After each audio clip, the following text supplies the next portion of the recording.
Hola, muy buenas, soy Pera Rubira y os presento este tutorial que muestra paso a paso cómo funciona el algoritmo SHA-256. Esta guía es para todas las personas que sientan interés por el algoritmo y tengan nociones básicas o nulas sobre programación y matemáticas. Utilizaré un lenguaje sencillo para que nadie se quede atrás y el tutorial esté al alcance de todos. SHA-256 no es un secreto y su funcionamiento ya es conocido, pero su documentación es muy técnica y cuando gente curiosa o ajena a la criptografía y a la programación se topa con ella, tiende a dejarlo para otro día o quizás solo logra pillar un par de conceptos. No es que la documentación esté mal, solo faltaría, pero a veces va muy bien una mano amiga que nos ayude a traducir esos tecnicismos en un lenguaje más común. El tutorial consta de varios capítulos que explican con ejemplos prácticos todos los elementos y procesos que lo componen. Mientras avancemos, iré haciendo pequeñas anotaciones sobre algunos conceptos para que el tutorial sea fluido y lineal. Sería chulo que al final fueseis capaces de leer la documentación técnica de otra manera, entendiendo y analizando detalles que antes se os pasaban por alto. O simplemente que asome la curiosidad y os lancéis a estudiar documentación especializada para redondear vuestros conocimientos. En fin, muchas gracias por vuestro tiempo y sin más historias, ¡empecemos!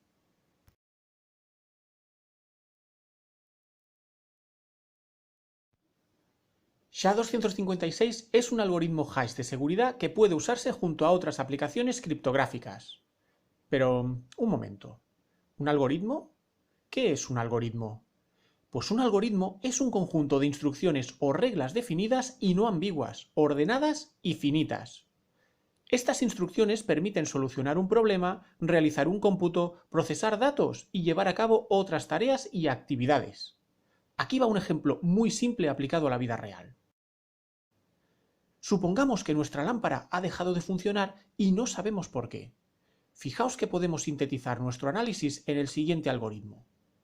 Comprobemos que esté enchufada. Si no lo está, la enchufamos y nuestro problema se ha resuelto. Pero descubrimos que está enchufada. ¿Qué hacemos? Comprobemos si la bombilla se ha quemado. La miramos atentamente y si se ha fundido, la cambiamos. Pero no. La bombilla está bien y sus filamentos siguen intactos. Pues nada, ¿qué vamos a hacer? La última opción será comprar una lámpara nueva. Esto sería un algoritmo. Fácil, ¿verdad? Ya podemos intuir que muchas acciones que realizamos diariamente podrían representarse de esta manera. A medida que queramos perfeccionarlo, se volverá cada vez más y más complejo.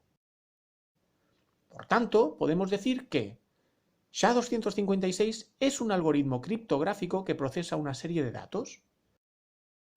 El resultado que se obtiene es un hash siempre de longitud fija, en el caso de SHA-256 de 64 caracteres.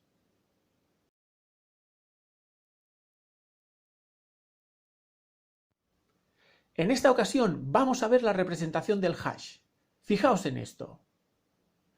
A priori parece una cadena de texto con letras y números al azar, pero si nos paramos a observar, detectamos dos detalles importantes.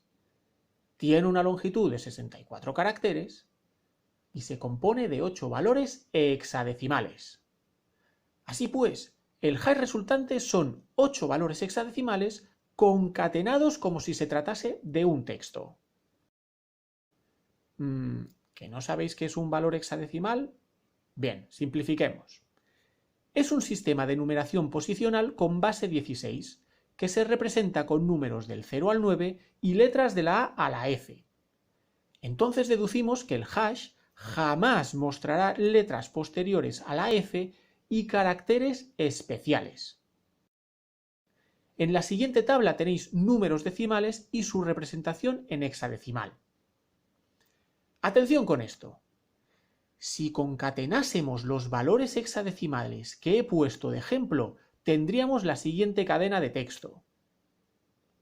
Aunque ahondaremos más adelante sobre los valores hexadecimales, quedaos con la idea que os he transmitido y no la soltéis. Veréis que es como un juego de magia.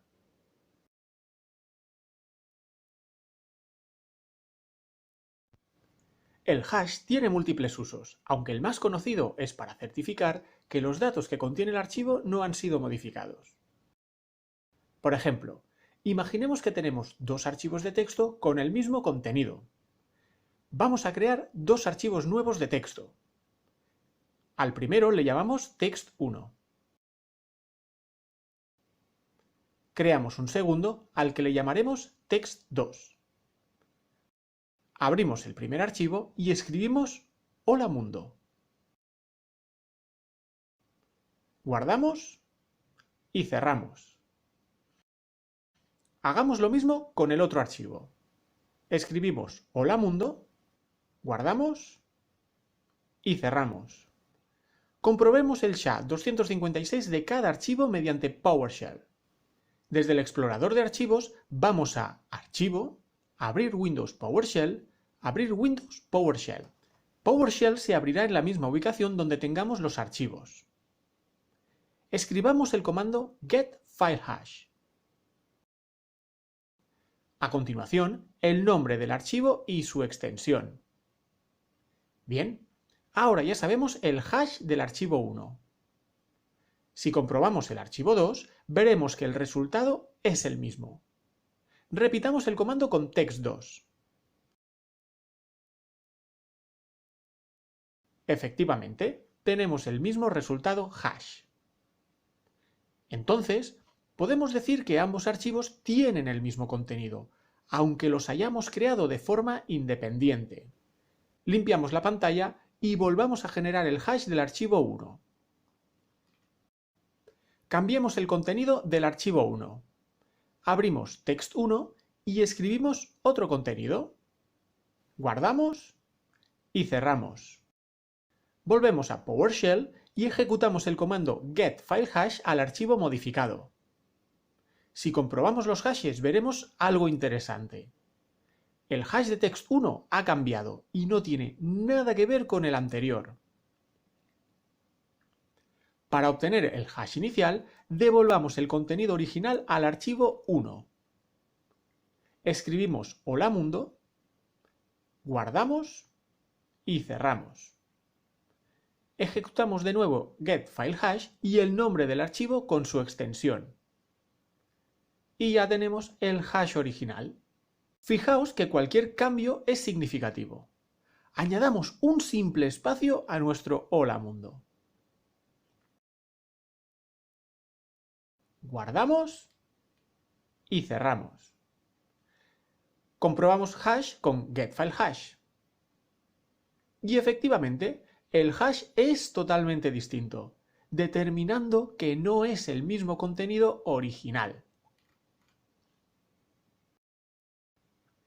Hemos podido comprobar que cualquier cambio que se realice en el archivo, su hash se verá afectado, sea lo que sea. Pero si volvemos a dejarlo como estaba, el hash será el que era. A nivel casero, no todos los cambios tienen por qué ser malintencionados. Imaginemos que mantenemos el contenido, pero le añadimos un simple espacio al final. O le hemos corregido un error ortográfico. A pesar de no alterar su contexto, el hash no va a ser el mismo después de esas modificaciones. ¿Veis ahora la importancia que supone comprobar el hash de los archivos? Imaginemos que firmáis un contrato o que os descargáis una aplicación y resulta que ha sido modificada. ¿Cómo podéis demostrarlo? Con el hash. Veréis que hay documentos oficiales y webs donde os indicarán el hash del documento para certificar que esos datos, y solo esos, son los que se encuentran en el archivo. Para saber que el hash indicado en la web es el mismo que el archivo, es tan sencillo como descargar la aplicación y hacer una comprobación con PowerShell u otras aplicaciones que os muestren el hash. Vamos a ir a la página de descargas de GIMP. Veremos que un poco más abajo tenemos una información muy importante. Es el hash del archivo que nos descargaremos. Antes de instalarlo o descomprimirlo, debemos comprobar que el hash es el que nos indica la web oficial. Para que quede totalmente claro, voy a mostraros qué sucede si no comprobamos el hash o bien empezamos a instalar cosas de dudosa procedencia. Y aunque no existe el riesgo cero, podemos minimizarlo, siempre que esté en nuestras manos, claro está. Disponemos de dos carpetas. A nuestra izquierda la carpeta Sistema y a nuestra derecha la carpeta Descargas. Imaginemos que he descargado los archivos que aquí aparecen. Tenemos un bloc de notas con el hash del archivo oficial. Tenemos el archivo comprimido de la aplicación oficial. Y tenemos un archivo que hemos encontrado en una web no oficial. Vamos a ver cuál es el hash de la aplicación oficial abriendo el bloc de notas. Ahora comprobaremos el hash del software oficial. Ejecuto PowerShell, introduzco el comando getFileHash y a continuación el nombre del archivo y su extensión. Compruebo que el hash coincide, por lo tanto, es correcto.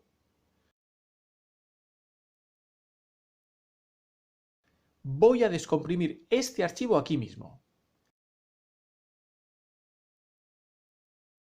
Vemos que nos ha extraído 6 archivos. Cuando ejecute el exe, veréis que me crea un archivo test en la carpeta del sistema.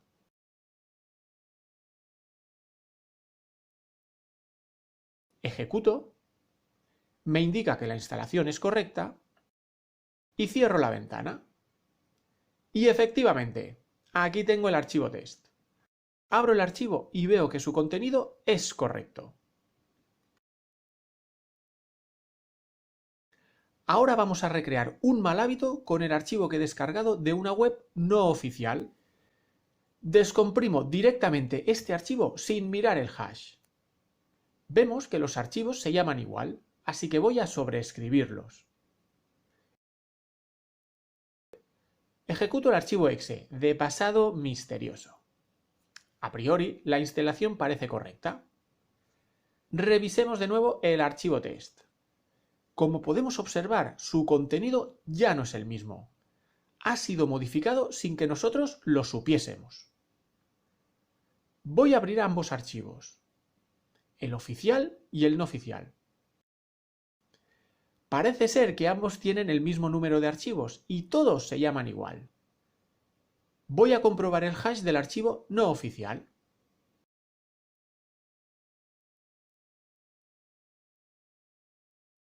Me dirijo a PowerShell, ejecuto getFileHash y el nombre del archivo con su extensión.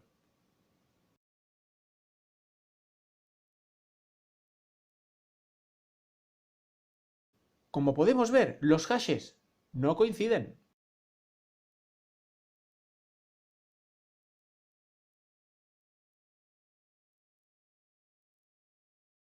Un hash no determinará que lo que instales es malware o no.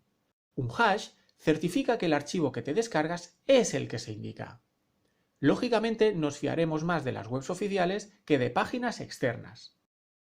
Y alguien puede preguntarse, ¿pero puede haber alguna posibilidad de que dos datos diferentes tengan el mismo hash? Pues a esto se le llama colisión. Estamos en 2021 y de momento no se han detectado colisiones en SHA-256. Y como sucede con todo esto, funciona hasta que detectan fallos graves. Hay algoritmos que ya no son seguros y se desaconseja su uso. También es importante anotar que es un algoritmo unidireccional.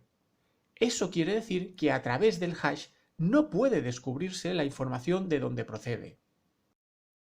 Hasta aquí la introducción a SHA-256. Espero que os haya gustado y hayáis aprendido un poco más. En los próximos capítulos vamos a ver cómo se estructura el hash y cuáles son sus elementos principales para hacer los cálculos. Muchas gracias y ¡hasta luego!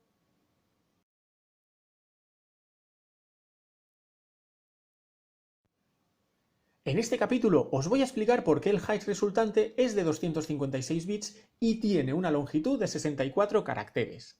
Veréis que es muy simple. Como ya sabemos que cada hash son 8 valores hexadecimales, ¿qué os parece si analizamos cada valor? En la siguiente tabla vemos todos los valores que lo componen. Estos valores son números enteros sin signo de 32 bits. También podemos ver su representación binaria. Por tanto, es fácil adivinar que la concatenación de esa representación binaria da como resultado una salida de 256 bits. Pero un momento. Rebobinemos en un detalle. ¿Qué es un número entero sin signo de 32 bits? Pues bien, son aquellos números enteros que se encuentran entre el 0 y el 2 elevado a la 32 menos 1. Deducimos pues que no hay números negativos. Por tanto, el valor mínimo de este rango es el 0, y el valor máximo es el 2 elevado a la 32 menos 1, o lo que es lo mismo, 4.294.967.295. Como operamos con números de 32 bits, será fácil representar ambos valores en binario. Efectivamente, 32 ceros para 0 y 32 unos para 2 elevado a la 32 menos 1. Si el rango de números fuese hasta 2 elevado a la 32, nos encontraríamos que el número 4.294.967.296 tiene 33 bits, por eso le aplicamos menos 1. Y quedaos con este detalle para cuando lleguemos al capítulo sobre suma módulo 2 elevado a la 32. Así pues, todos los cálculos que efectúe el algoritmo SHA-256 dará resultados de números enteros sin signo de 32 bits. ¿Bien? Pues venga, continuemos. Si tenemos 8 números enteros sin signo de 32 bits y los concatenamos, ¿cuántos bits tendremos? Exacto, 256. O lo que es lo mismo, si concatenamos todos los valores binarios, tenemos una longitud de 256 bits. Pero nosotros siempre veremos la concatenación de los valores hexadecimales, obteniendo un total de 64 caracteres. Otro detalle a tener en cuenta es el siguiente. Cada valor hexadecimal está representado con 8 caracteres. Gracias a esto, el hash resultante tiene 64 caracteres. Ya veréis. Cabe la posibilidad de obtener valores muy pequeños. En estos casos, la parte izquierda de cada uno se rellena con ceros. Imaginemos el número entero 10. En hexadecimal es A. A su vez, su representación binaria solo tiene 4 bits. Para representarlo, rellenaremos con ceros la parte izquierda, hasta conseguir el resultado final. En el caso hexadecimal rellenamos hasta tener 8 caracteres, y en el binario hasta conseguir los 32 bits. De no hacerlo así, el hash podría tener una longitud variable. Fijaos, supongamos que sale el siguiente hash de 8 valores hexadecimales. Lógicamente no tiene 64 caracteres, así que rellenamos con ceros a la izquierda cada valor, hasta conseguir 8 caracteres.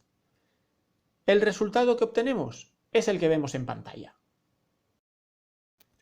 Con los bits pasa lo mismo. Aunque un valor solo use un bit, rellenamos con ceros a su izquierda hasta conseguir los 32 bits.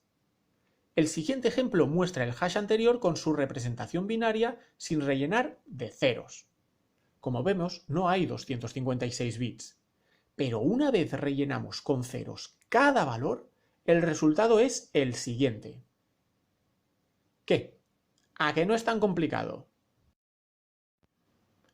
Para aquellas personas que se hayan quedado con la duda sobre un número entero con signo y uno sin signo, os matizaré lo siguiente. Siguiendo con la explicación del capítulo anterior, el rango entre ambos es muy distinto. Aquí os lo dejo. SHA-256 opera con números enteros sin signo de 32 bits. Por tanto, si usásemos números enteros con signo, los resultados no serían los correctos, ya que disponen de mínimos y máximos distintos. Además, uno de ellos utiliza números negativos. Es la condición para operar con SHA-256 según la documentación oficial. No tiene más misterio.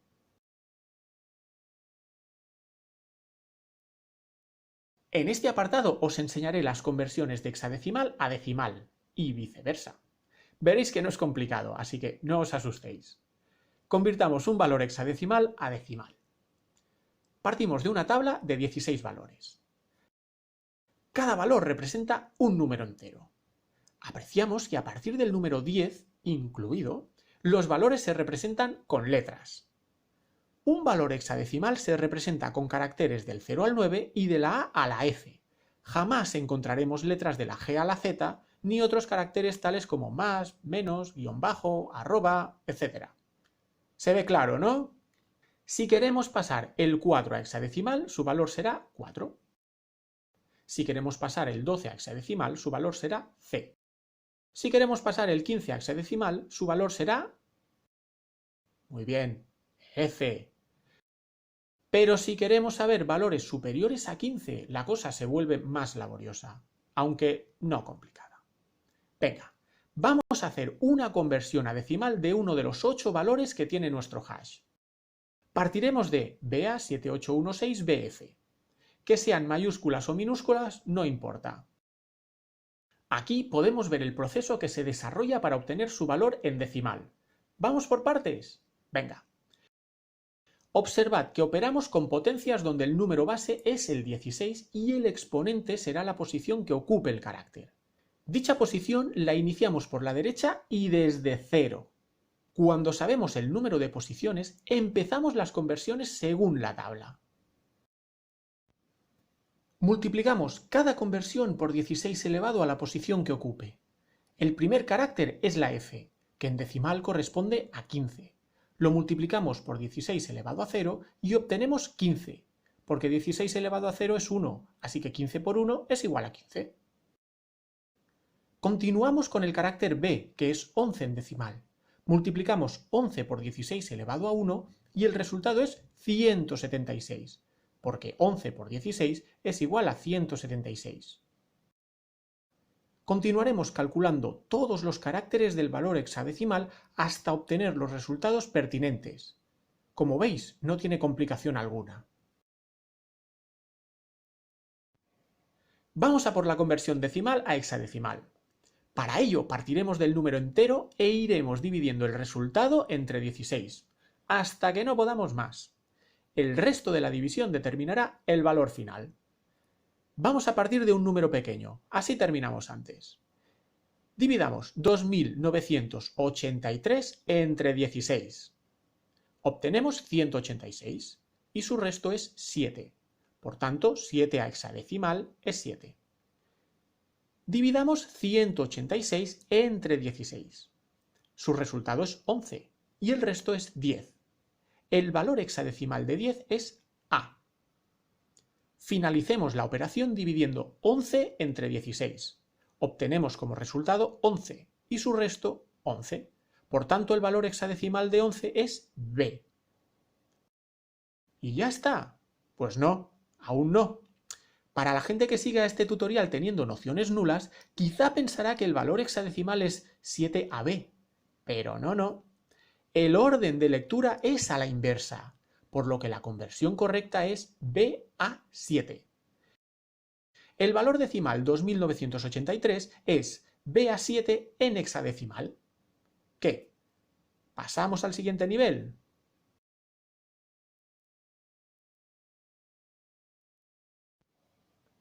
En el capítulo suma módulo 2 elevado a la 32 no voy a explicar detalladamente el proceso, pero sí voy a simplificarlo para tener una idea de lo que pasa con esta operación. Es un tema importante, así que os recomiendo buscar más información para aclarar cualquier duda que tengáis y pulir vuestros conocimientos. Por mi parte, iré algo más lento, para que no perdamos el hilo. Básicamente tenemos que pensar en una suma circular. Disponemos del valor máximo 2 elevado a la 32, que es 4.294.967.296. Pues bien, si sumamos valores y el resultado se encuentra entre 0 y 2 elevado a la 32, básicamente obtendremos el resultado que esperamos. Ahora bien, ¿qué pasaría si a 2 elevado a la 32 le sumamos un valor? O dicho de otra manera, ¿qué sucedería si superamos el valor 2 elevado a la 32? Si superamos dicho valor, obtenemos este resultado. Pero está mal. No es lo que buscamos.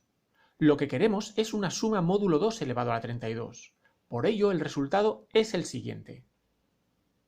¿Y por qué 3? Debemos ver este tipo de suma como una operación circular. Si a 2 elevado a la 32 le sumamos 4, veremos el siguiente proceso. Imaginemos que tenemos la siguiente operación donde no hay ninguna vuelta. Tenemos el resultado esperado. Y ahora imaginemos la siguiente operación donde hay al menos una vuelta, es decir, sobrepasamos 2 elevado a la 32. El proceso vendría a ser como se muestra en pantalla. Recordemos dos puntos muy importantes. Estamos trabajando con números enteros de 32 bits sin signo y nuestro rango es entre 0 y 2 elevado a la 32 menos 1. Imaginemos que sumamos 1 al número máximo permitido. Si la suma no tuviese en cuenta los límites y los bits, el resultado sería el que vemos en esta tabla. Pero como trabajamos con 32 bits, el bit situado más a la izquierda lo desechamos. Por tanto, si eliminamos dicho bit de 2 elevado a la 32, nos quedan 32 ceros, o lo que es lo mismo, 0. Si ha quedado claro hasta aquí, permitidme anotar un par de cosas para los que estén empezando en programación. Puede que cuando se desarrolle el algoritmo con un lenguaje de programación aparezcan números negativos.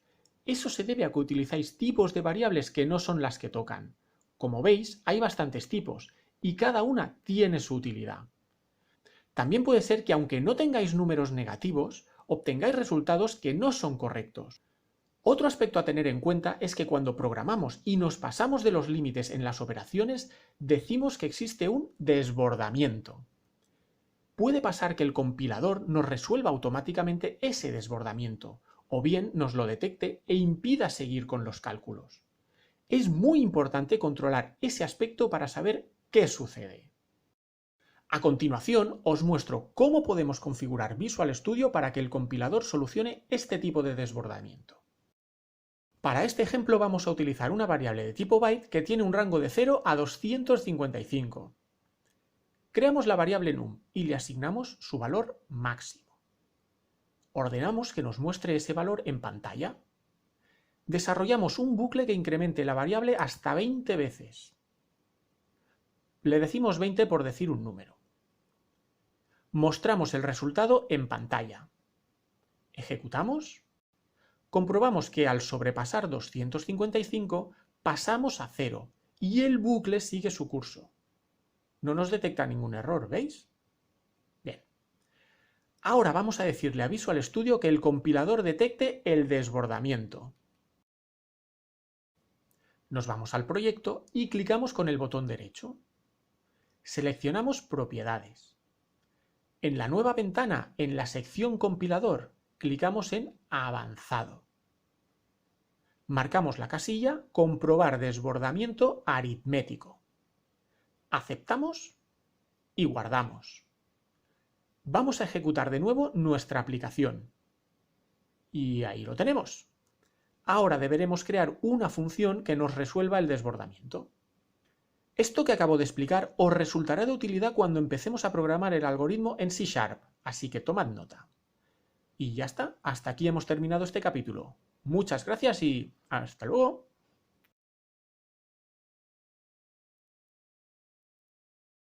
Este punto es muy importante a la hora de procesar los datos. Los datos son números que terminan siendo impulsos binarios. Estos permiten a los ordenadores funcionar en base a nuestras órdenes. Si nosotros indicamos que queremos el color rojo, en realidad el ordenador recibe que deseamos este valor. Como ya habréis descubierto, ese valor es hexadecimal. Esta es su conversión a decimal. Su conversión binaria es la siguiente. Los datos binarios llegarán al procesador, se interpretarán y la pantalla mostrará el color rojo. Si escribimos un texto, el ordenador procesará una serie de valores. Cada carácter tiene un número asignado. Cuando quieras mostrar la letra A mayúscula, el ordenador recibirá el byte 65, que en binario es el siguiente. Entonces, si escribimos ABC en minúsculas, el ordenador interpretará que son los bytes 97, 98 y 99, que en binario es esta secuencia. Efectivamente, cada cosa que hagamos para comunicarnos con el ordenador y viceversa serán procesos matemáticos que terminarán en impulsos binarios. Combinar la tecla Alt con números es un proceso que resulta divertido cuando se descubre. Haced una prueba. Dejad el cursor en cualquier sitio donde podáis escribir y darle Alt 104. Seguro que aparecerá una hermosa H. Continuad con Alt 101 y luego Alt 121. Venga, terminad con Alt 33 y tendremos el título de una canción muy famosa. Si no os ha funcionado, quizá es porque estáis usando los números de la parte superior del teclado. Debéis presionar el teclado numérico que normalmente se encuentra a vuestra derecha. La codificación es muy importante a la hora de realizar el hash, ya que según la codificación que usemos, los resultados serán distintos. Tenemos varias codificaciones como la ASCII, UTF-8, Unicode, UTF-32, etc. Cada una se usa en base al idioma que estemos empleando. Deducimos, pues, que las codificaciones se encargan de mostrar correctamente los caracteres. Os recomiendo que busquéis información para ampliar este tema. La codificación es una de las cosas que a muchas personas nos traen de cabeza. Quizá uno de los ejemplos más claros es al abrir un documento de texto y ves que las tildes se han sustituido por otros caracteres. Recordaremos lo sensible que es el hash cuando los datos no son los mismos. Podemos deducir que los hashes serán distintos si hay caracteres que no tocan. Aquí el resultado con codificación UTF-8. Pero fijaos lo que ocurre si utilizo la codificación ASCII. Lógicamente, si la tilde no se representa bien, es incorrecto. Además, la información está mal codificada. Lo descartamos directamente. Pero quedan los otros dos ejemplos. Analicemos cada uno según su codificación. La codificación ofrece resultados totalmente distintos en la A con tilde, ya que no se representa con los mismos bytes.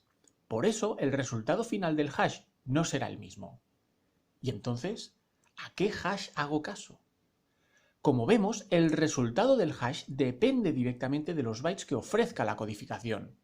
Debemos asegurarnos de trabajar con la codificación correcta según el idioma que procesemos. En el caso español usaríamos UTF-8. Por tanto, el hash correcto es la de la codificación UTF-8.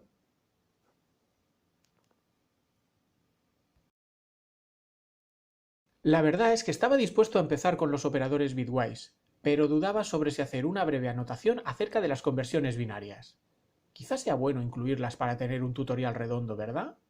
Venga, empecemos. A diferencia del hexadecimal, solo disponemos del 0 y el 1 para representar todos los números.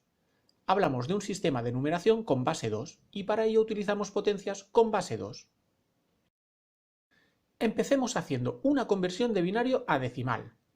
Partimos del siguiente valor binario.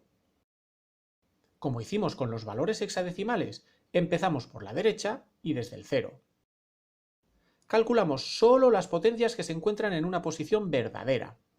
Sumamos los resultados y concluimos que 110100 equivale a 52 en decimal. Calculemos la inversa. ¿Recordamos que en hexadecimal dividíamos entre 16? Pues en este caso lo hacemos entre 2. Partimos de 52 y empezamos a dividir los cocientes entre 2. Una vez obtenemos los restos de la división, debemos leerlos de derecha a izquierda para conseguir el valor binario. Pues bien, ahora que ya sabemos de dónde salen los valores binarios, continuemos con los operadores bitwise. Los operadores a nivel bit actúan sobre números enteros, pero usando su representación binaria. En este apartado solo vamos a ocuparnos de los que se integran en SHA-256. Para conseguir los resultados correctos utilizaremos rotación derecha, desplazamiento derecha, short, and y complemento. Rotación derecha o right rotate indica que los bits van rotando hacia la derecha. Hay que tener claro que rotan bit a bit, no en bloques de varios bits. Deducimos que si un valor de 32 bits le indicamos que rote 32 veces, obtendremos el mismo valor. Vamos, que habremos dado una vuelta para quedarnos igual. Como ahora ya sabemos cómo funcionan las conversiones de binario a decimal e inversa, no nos sorprenderá que si cambiamos de posición un solo bit, el valor decimal puede ser muy distinto. Fijémonos en este de aquí. Tenemos el valor 117.440.568. Si lo rotamos hacia la derecha 3 bits, obtenemos un valor decimal de 14.680.071. Y si a ese mismo valor le rotamos 3 veces más, obtenemos un valor de 3.759.931.392. A continuación os muestro cómo un valor binario de 32 bits pega una rotación completa para quedarnos como al principio.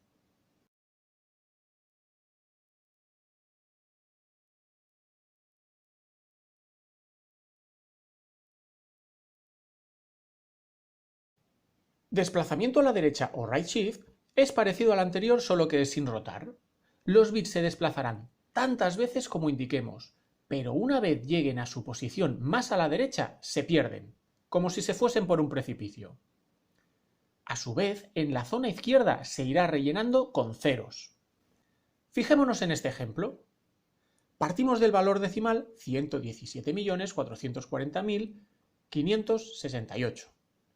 Desplazamos los bits 3 posiciones y obtenemos el valor decimal 14.680.071. Desplazamos 3 posiciones más y, al contrario de la rotación, estos ya no aparecen en la zona más a la izquierda, así que de repente tenemos el valor decimal 1.835.008. Efectivamente, si desplazamos lo suficiente podemos llegar a obtener el valor decimal 0. Os dejo una animación donde se muestra el desplazamiento hasta, al menos en este caso, llegar a 1.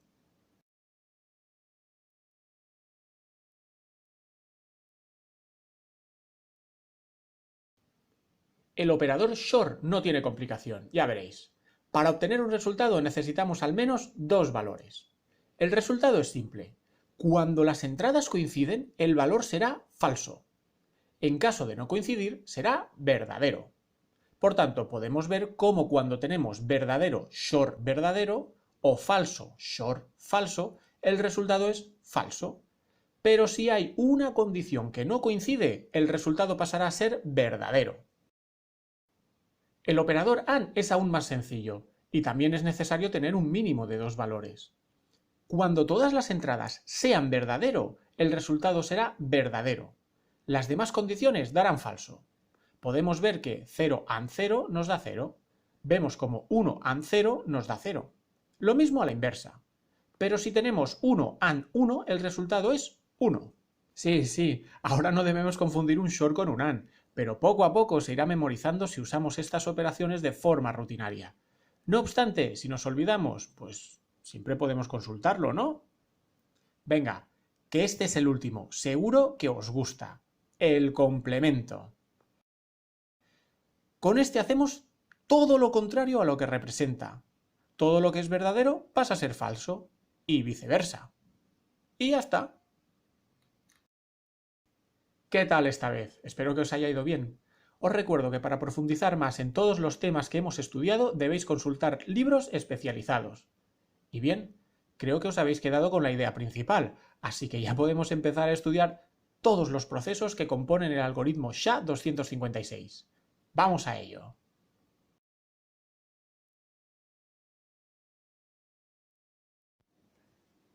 Ahora ya tenemos los cimientos para empezar a construir nuestro algoritmo SHA-256, así que empezaremos por el principio. Partimos del ejemplo base que digiere ABC en minúsculas. Pasamos el mensaje a bytes y posteriormente a binario. ¿A que ya no suena raro? Bien, obtenemos en binario la longitud de la representación binaria ABC, que es 24, pues tiene 24 bits. A esta conversión le añadimos tantos ceros a la izquierda hasta un total de 64 bits. A la conversión del mensaje en binario ABC le añadimos un bit con valor 1. Ahora rellenamos con ceros hasta obtener una cadena principal múltiplo de 512. Bien, venga, maticemos. Es muy importante entender que el total de bits de esta primera fase debe ser múltiplo de 512. Por tanto, no sabemos nunca cuántos ceros vamos a necesitar para el relleno, pero siempre deben ser los necesarios para que todos los bits sean múltiplo de 512. Así pues, tendremos cadenas principales de 512, 1024, 1536, 2048, etc. Como ignoramos la longitud del mensaje, nunca sabremos cuántos bits necesitaremos. La cadena principal debe ser múltiplo de 512, porque tendremos que dividir toda la representación binaria en trozos de 512. Por ejemplo, un trozo tenemos una cadena principal de 512 bits. Dos trozos tenemos dos cadenas de 512 bits, siendo la cadena principal de 1024 bits. Tres trozos tenemos tres cadenas de 512 bits, siendo la cadena principal de 1536 bits. Os muestro un ejemplo hipotético sobre un mensaje más largo que ABC.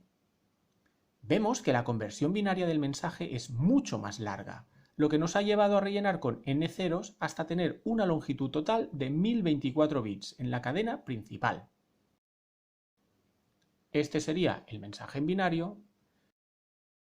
Este sería el valor en binario que nos indica la cantidad de bits del mensaje en binario. Como veis, ya tiene una longitud de 64 bits. Este sería el bit que añadimos al final de la conversión binaria del mensaje. Y finalmente añadimos n ceros hasta obtener una longitud total de 1024 bits, que es múltiplo de 512. Al ser una cadena superior a 512 bits y con una longitud múltiplo de 512 bits, podemos deducir que podemos dividir la cadena en n trozos y que todos los trozos tendrán 512 bits. Con este mensaje más largo nos han salido dos trozos. Hasta aquí bien, ¿ok? Pues bien, lo que os explicaré a continuación debe hacerse con todos los trozos de 512 bits que hayan surgido de la cadena principal. Pero esto será en el siguiente capítulo. ¡Hasta ahora!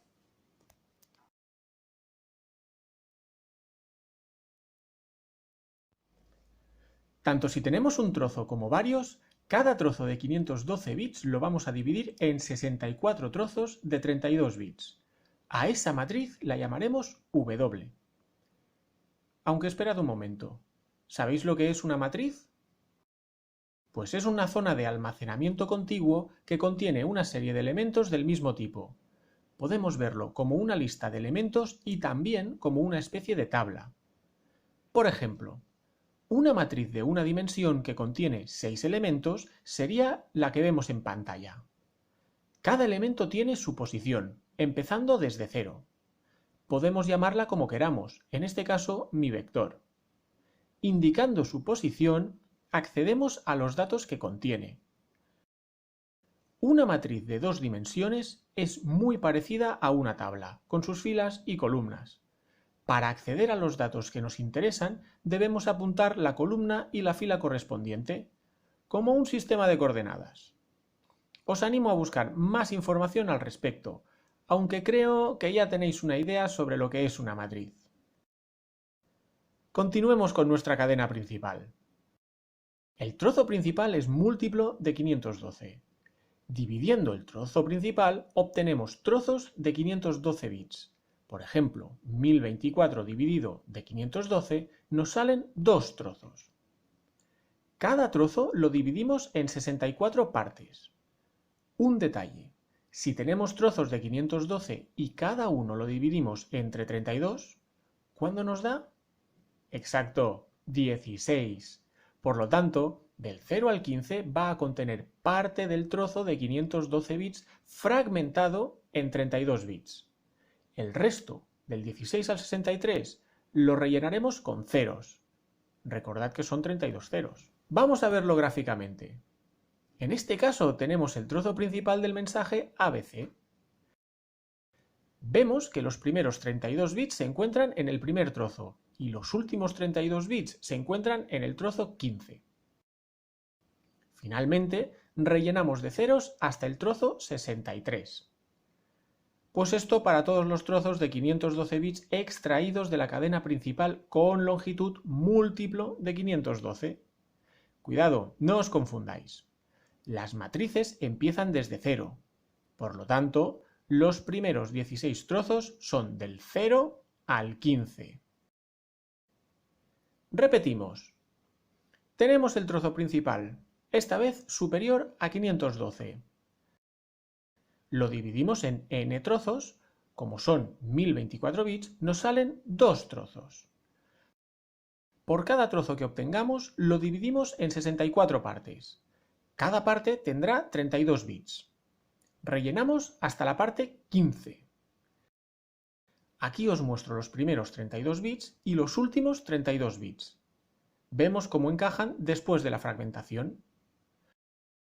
Lo mismo haremos con la otra parte. Igualmente os indico los primeros y últimos 32 bits del segundo trozo. Finalmente, de todas las divisiones, rellenamos con ceros de la 16 a la 63. ¿Recordáis al principio cuando os conté los algoritmos? Pues aquí tenemos un pedazo de pseudocódigo que se encarga de inicializar la matriz W a partir de la posición 16 hasta la 63. Podemos ver que se trata de un bucle que nos indica que desde la posición 16 hasta la 63 realice una serie de cálculos y actualice el valor de su posición. ¿Y recordáis que habíamos inicializado cada posición a 0 o 32 ceros? Pues bien, gracias a tener rellenadas la posición de la 0 a la 15, podemos ir rellenando las demás. Vamos a verlo. Sigamos con nuestro mensaje ABC y la matriz W resultante. Como tenemos bastantes ceros, este cálculo lo podemos explicar muy bien entendiendo el resultado final. Fijaos bien. Empezamos obteniendo la posición i-15. Como empezamos por la posición 16, 16 menos 15 es 1. Por tanto, la posición 1, que contiene 0, le aplicamos una rotación a la derecha de 7 bits. Como todos son ceros, por más que rotemos, el resultado será 0. Esa misma posición le damos una rotación de 18 bits. Como todos son ceros, nos da 0. Hacemos otro cálculo, pero desplazando a la derecha 3 bits. Seguimos obteniendo 0. Aplicamos un XOR a los 3 resultados. Como todos son ceros, el resultado es 0. Y lo almacenamos en la variable temporal S0. Vamos a por la posición i-2. Como hemos empezado desde la 16, 16 menos 2 son 14. La posición 14 de la matriz tiene un valor 0. Si lo rotamos a la derecha 17 bits, seguiremos obteniendo 0. Volvemos a retomar el valor originario de la posición 14 y le aplicamos una rotación a la derecha de 19 bits. Obviamente, seguimos en 0. Ahora lo desplazamos 10 bits y seguimos a 0. Aplicamos un XOR a los 3 valores y obtenemos 0. Guardamos ese valor en la variable temporal S1. Recordemos que estamos en la posición 16, así que en esta ocasión obtenemos el valor de la posición i-16, o sea, la 0. En esta posición sí tenemos un valor. Sumamos el valor que nos haya dado ese 0. Sumamos el valor que tengamos en la posición i-7, es decir, en la posición 9. Sabemos que hay un 0, aunque no lo veamos en pantalla. Sumamos el valor almacenado en la variable S1. Recordemos que es 0. En este caso en concreto, obtenemos el mismo valor que la posición 0 y lo colocamos en la posición 16, que es donde estamos ahora. Pues bien, este bucle se irá repitiendo hasta la posición 63. A medida que vaya avanzando, iremos obteniendo nuevos valores y se irán colocando en la posición que toque. Finalmente, si todo es correcto, veremos que las últimas posiciones son las que se muestran en pantalla y tendremos la matriz W lista para operar. Quisiera anotar una cosa muy importante. Todas las sumas que se han realizado son sumas módulo 2 elevado a la 32. Así que, como se explicó en su momento, ya entendéis qué sucede. Hasta aquí la preparación de la matriz W.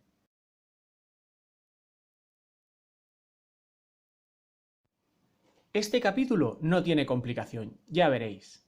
La matriz H es la que finalmente almacenará y mostrará el hash resultante. Pero antes debemos inicializarla. Esta matriz consta de los primeros 8 números primos. Un número primo es un número natural mayor que 1 que solo puede dividirse entre 1 y él mismo. Una vez obtenemos dichos números, procedemos a los siguientes cálculos con cada uno. Os muestro el primero de ellos. Realizamos la raíz cuadrada del número primo. Nos quedamos con su parte fraccionaria. Multiplicamos su parte fraccionaria por 2 elevado a la 32. Fijaos que si nos quedamos con su parte fraccionaria, obtendremos siempre un valor inferior a 0, por lo que cuando lo multipliquemos por 2 elevado a la 32, obtendremos resultados entre 0 y 2 elevado a la 32 menos 1. Si estáis siguiendo el tutorial desde el primer capítulo, estoy convencido de que nada de esto os tiene que sonar extraño. ¿Qué? ¿Continuamos? Con la matriz K es exactamente igual que la matriz H, solo que K contiene los primeros 64 números primos y en vez de la raíz cuadrada debemos realizar la raíz cúbica. Y ya está, simple y llanamente. ¿Os creíais que sería más largo y complejo? Bueno, ya sabéis que este tutorial es para que tengáis una idea de los conceptos que utiliza el algoritmo SHA-256. Insisto que si necesitáis mucha más info y profundizar en el tema, busquéis documentación especializada. A todas las personas que siguen el tutorial y ven este algoritmo menos complejo, pues honestamente me dais un alegrón. Esta es la finalidad de esta guía, hacer las cosas más accesibles.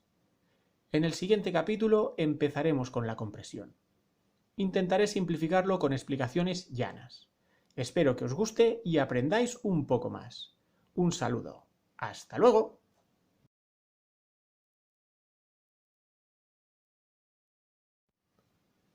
Pues ya hemos llegado a la compresión. No nos vamos a detener ahora que nos queda tan poco, así que manos a la obra. La compresión sería una de las partes del algoritmo que hace todos los cálculos para obtener el hash. Este código que os presento a continuación tiene la sintaxis del lenguaje de programación C#. Así que antes de empezar os anotaré lo que significa cada símbolo. Corchete significa short. Ampersand significa AND. Suma significa suma módulo 2 elevado a la 32. La virgulilla significa complemento. Ya veréis que si os leéis la documentación oficial del algoritmo, las primeras páginas os detallarán la nomenclatura para que entendáis qué es cada cosa. En este capítulo utilizo mi código en C#. Bueno, va, sigamos. ¿Recordáis el trozo principal cuando preparamos el mensaje? El bucle inicial se encarga de recorrer la cantidad de trozos de 512 bits que han surgido del trozo principal. Si del trozo principal solo hay un trozo de 512 bits, el bucle principal se ejecutará una vez. Si contiene 1024 bits, se ejecutará dos veces. Si contiene 1536 bits, se ejecutará tres veces, y así sucesivamente. Cada vez que se ejecute, se actualizarán unas variables que denominamos de la A a la H. De ahora en adelante debemos entender que hay dos H's. La H minúscula es una variable que se encuentra en este bucle de compresión. La H mayúscula es la matriz que contiene los cálculos efectuados con los números primos y que hemos inicializado en el capítulo dedicado a ella. Cuando el bucle empiece, almacenará los valores de la matriz H. Si empieza por primera vez, serán los valores iniciales de la matriz. Si sigue dando vueltas, serán los valores que ha ido acumulando. El bucle anidado se ejecutará tantas veces como partes tienen las matrices W y K, es decir, dará 64 vueltas. Una vez termine, seguirá ejecutándose parte del bucle principal. Aquí vemos cómo la matriz H va sustituyendo sus valores por otros nuevos. Esta suma es suma módulo 2 elevado a la 32, donde ya podemos intuir que va dando vueltas y más vueltas. Vámonos al bucle anidado otra vez y estudiemos qué pasa. Creamos una variable temporal llamada S1 donde se aplican 3 rotaciones a la variable E. Finalmente, a esos tres nuevos valores le aplicamos un short. La variable temporal ch calcula un AND entre E y F. El siguiente valor lo obtenemos del complemento de E, y a ese resultado aplicamos un AND a G. Ahora que ya tenemos dos valores, aplicamos un short. Fijaos en los paréntesis para operar. La variable t0 hace una suma módulo 2 elevado a la 32 de h, s1, ch, kj y w y j, donde kj es el valor de la matriz de la posición del bucle anidado. Si empezamos, será k0 y seguirá hasta k63. Lo mismo para w. Esta nos indica en qué trozo principal estamos y la posición del bucle anidado. Al empezar será w00, el siguiente w01, w02, etc. Cuando saltemos a la segunda vuelta del bucle principal, estaría en w10, w11, w12. En esta ocasión la variable s0 se parece a la s1, solo que aplicamos la rotación de los bits indicados en la variable a, y una vez tenemos los tres valores, aplicamos un short. Con mag obtenemos tres valores que se consiguen de a and b, a and c y b and c. De los tres valores aplicamos un short. T1 hace una suma módulo 2 elevado a la 32. Y con estos cálculos empezamos a repartir resultados en el orden que se ve en pantalla. Finalizado el bucle anidado, actualizamos todos los valores de h mediante una suma módulo 2 elevado a la 32 de los resultados anteriores. Si ya no hay más vueltas del bucle principal, entonces ya hemos conseguido nuestro hash final. ¿Lo preparamos? Cada parte de h va a contener un resultado. h es una matriz de 8 elementos. Como ya sabemos, cada valor hexadecimal tiene 8 caracteres. Por tanto, si concatenamos cada resultado, obtenemos un valor de 64 caracteres. Fijaos bien. H0, H1, H2, H3, H4, H5, 6 y 7. Primero de todo vamos a introducir el texto ABC en minúsculas. En la parte inferior nos ha generado el hash. La siguiente pestaña nos muestra información importante: los bytes de cada carácter, la representación binaria de los bytes y el número de bits pasado a binario. La siguiente pestaña vemos cómo le hemos añadido el bit 1 y la longitud del mensaje binario en 64 bits. Esta pestaña nos muestra el proceso anterior con una cantidad de ceros. En este caso en concreto, tenemos un total de 448 bits y aún no le hemos añadido nuestro valor de 64 bits. Ahora sí, se lo añadimos y obtenemos la cadena principal de 512 bits. Aquí podemos ver el proceso de inicializar la matriz H con los 8 primeros números primos. Les aplicamos la raíz cuadrada de cada uno.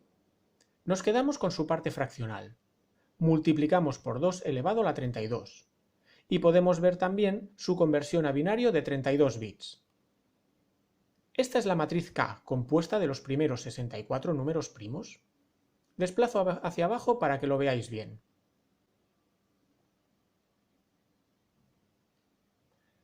Aquí vemos el primer trozo obtenido del trozo principal. Como solo tiene 512 bits, es lógico que solo tengamos un trozo. Recordemos la inicialización del mensaje. Como podéis ver, es exactamente lo mismo. Del trozo de 512 bits inicializamos la matriz W con 64 posiciones. Las primeras 16 las rellenamos con el trozo principal repartido en 32 bits. Luego rellenamos con valor 0 hasta el final. Veámoslo bien.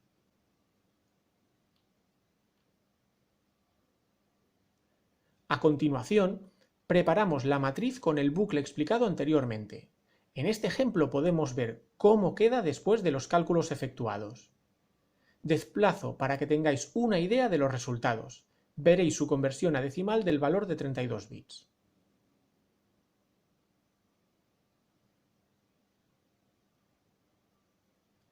Finalmente tenemos la compresión. Como ya se ha explicado, al haber un solo trozo de 512 bits, solo hay una vuelta del bucle inicial. Ya dentro, inicializamos las variables correspondientes con el valor de h. El bucle anidado realiza sus correspondientes 64 vueltas hasta obtener una serie de resultados. Estos se trasladan a la matriz H, dando como resultado cada valor que genera el hash resultante. Fijaos, el primer valor, el segundo valor, el tercer valor, el cuarto, quinto, sexto, séptimo y octavo. Los concatenamos y obtenemos el hash. Bueno, venga, ahora voy a enseñaros qué sucede cuando la cadena principal tiene más de 512 bits. Escribimos un texto largo.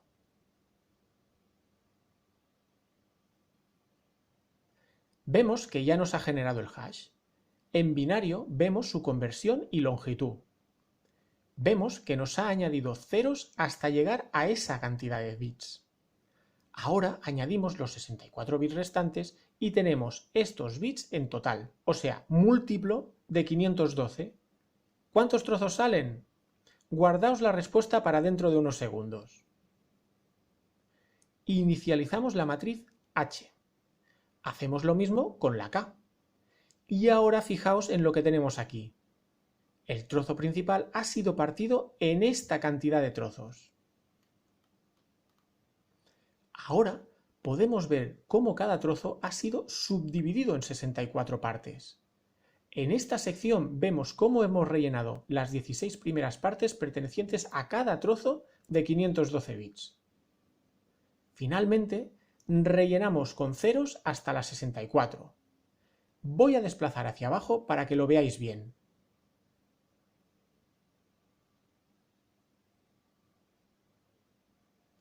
Y fijaos en esta última parte que tenemos la longitud en bits en el trozo 16.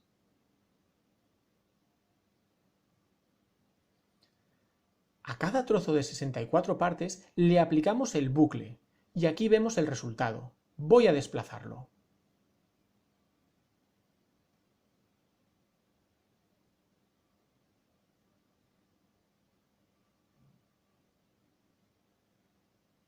Finalmente, tenemos la compresión. Como comentaba anteriormente, el bucle principal se ejecutará tantas veces como partes hayan salido del trozo principal. Cada vez que se ejecute el bucle principal, se actualizarán las variables y se irán incrementando sus valores. ¿Veis cómo cambian los valores de h en cada vuelta? Además, cada vez que se ejecute el bucle principal, se ejecutará el bucle anidado, dando sus correspondientes 64 vueltas. Cuando el bucle principal haya terminado sus vueltas, el resultado de la última vuelta será el hash resultante. Una vez más, podemos ver los valores hexadecimales de cada posición de h. Los concatenamos y listo.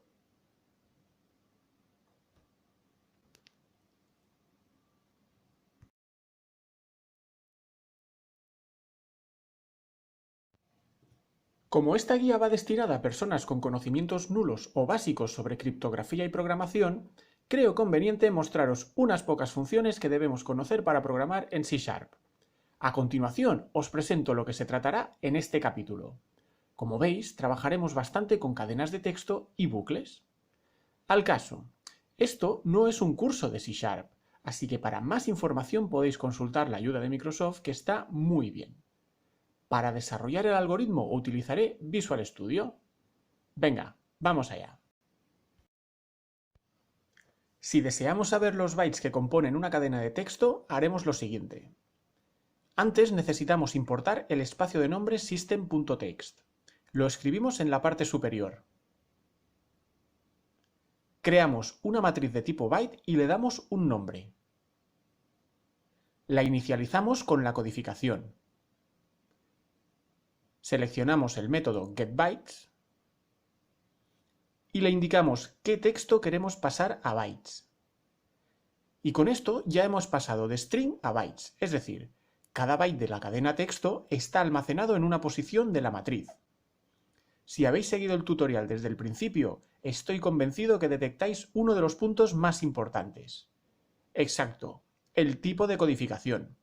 Aunque si alguien ha dicho la matriz, pues también me valdría, pero a eso ya llegaremos. Para este ejemplo usaré la matriz de tipo byte. Recordad que es un valor de 8 bits en un rango de 0 a 255. Para ver los resultados desarrollaremos un for each.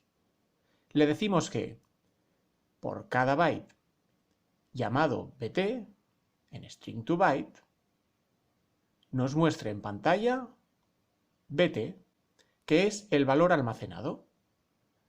Pongo al final un cambio de línea para que me haga la separación. Esto lo hago para que no se me junten los resultados con los ejercicios posteriores.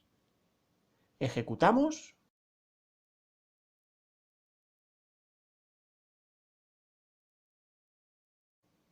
Y aquí lo tenemos, los bytes 97, 98 y 99. Vamos a por la clase StringBuilder. Creamos la clase y le damos un nombre. La inicializamos vacía. Desarrollamos un for each que nos rellene nuestra StringBuilder con los bytes almacenados en la matriz anterior. Para ello usamos el método append.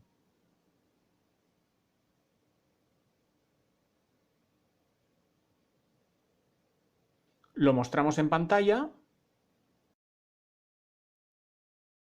ejecutamos y vemos que tenemos todos los bytes concatenados como si fuera una línea de texto.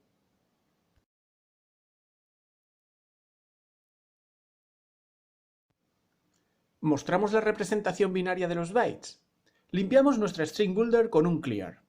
Con esto hemos borrado todo su contenido para introducirle únicamente los bytes en binario. Repitamos el for each. Le indicamos cómo queremos que nos guarde los bytes. Así que hacemos lo mismo que antes, con el método append. Y abrimos paréntesis. Convertimos el byte a string con la clase convert y el método toString. Como veis, ya nos indica que bt es una opción correcta, pero nos faltará la base. En hexadecimal usamos base 16, en decimal base 10 y en binario base 2. Como estamos desarrollando una representación binaria que se muestre como un texto, para este ejemplo le añadimos un cambio de línea. Esto es para que veáis mejor cada valor.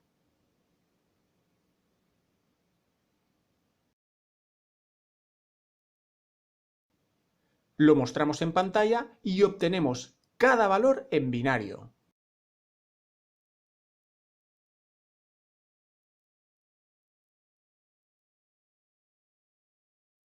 Fijaos qué pasa si le quito el cambio de línea.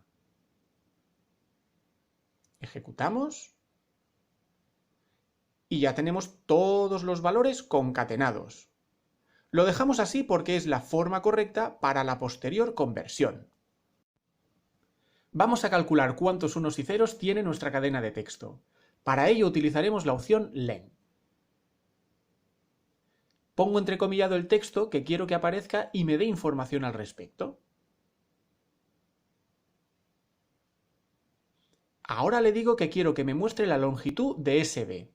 Con longitud me refiero al número de caracteres. Ejecutamos. Y aquí está. ¿Pero no veis algo raro? Tenemos 3 bytes y cada byte debería ser de 8 bits. ¿No deberíamos tener 24 bits?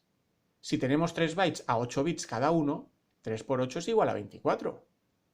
¿Recordamos lo de añadir ceros a la izquierda para que tengan 32 bits? Vamos a hacer un pequeño ajuste. Tal como lo tenemos, nuestro código nos mostrará los bits que tiene, pero no va a rellenar de ceros a la izquierda. Los bytes son de 8 bits, así que para obtener los bits que nos faltan, aunque sean ceros a la izquierda y no alteren su valor, haremos lo siguiente. Volvamos a nuestro for each.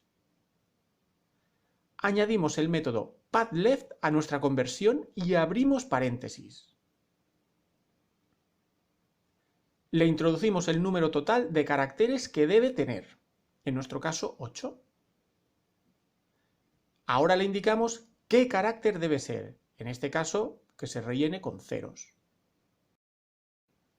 Volvemos a ejecutar y aquí lo tenemos. ¿Veis los ceros a la izquierda? Ahora ya tenemos nuestros 24 bits.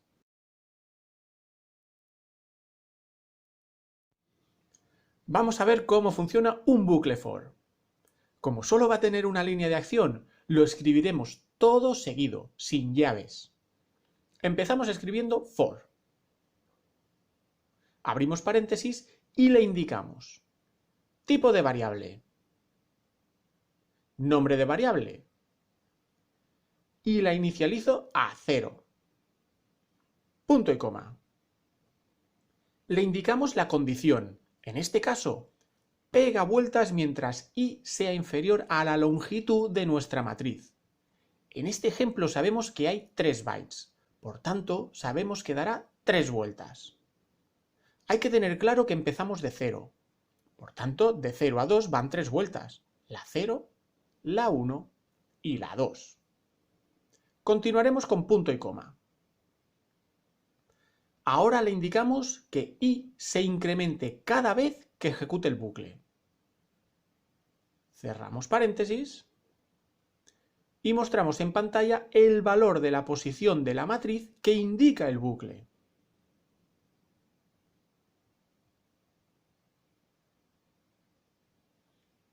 Ejecutamos y ahí está.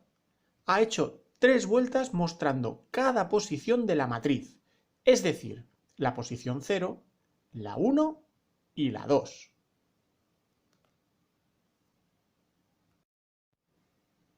Veamos el do while. La gracia de este bucle es que el ordenador entra primero en la estructura y luego comprueba si el while se corresponde. Si cumple dicha condición, no se ejecutará, pero si no la cumple, se ejecutará. Escribimos do y abrimos llaves. Al final de la última llave escribimos while. Abrimos paréntesis y le indicamos la condición. Por ejemplo, le indicaremos que haga una serie de acciones mientras la longitud de nuestra string builder sea inferior a 32. Cerramos paréntesis y ahora le indicamos dentro del cuerpo del do qué debe hacer. Indicamos que queremos añadir un 0 a SB.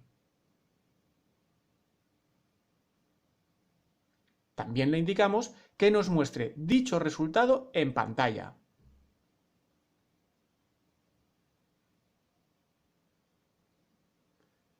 Como veis, si de buenas a primeras nuestra string builder ya tiene 32 o más caracteres, nuestro do no va a ejecutarse. En cambio, mientras sea inferior de 32, irá ejecutando todas las acciones que aquí escribamos. Pensad que podemos traducirlo como un haz esto mientras. Venga, ejecutamos. Y como veis, cada vez que se ha ejecutado el do while, se ha añadido un 0.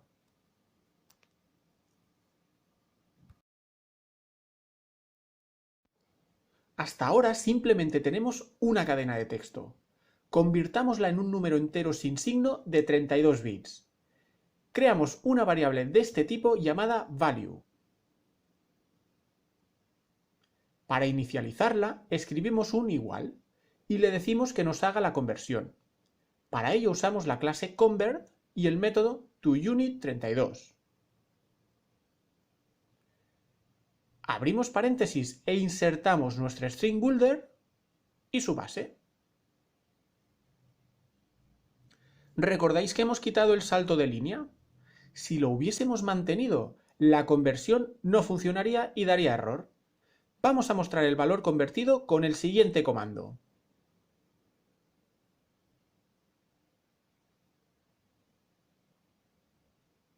Ejecutamos y aquí lo tenemos.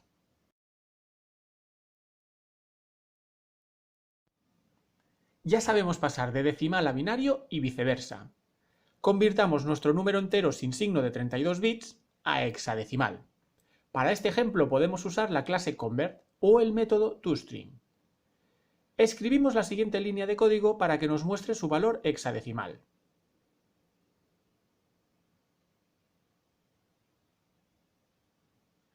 Utilizamos la clase convert con el método toString.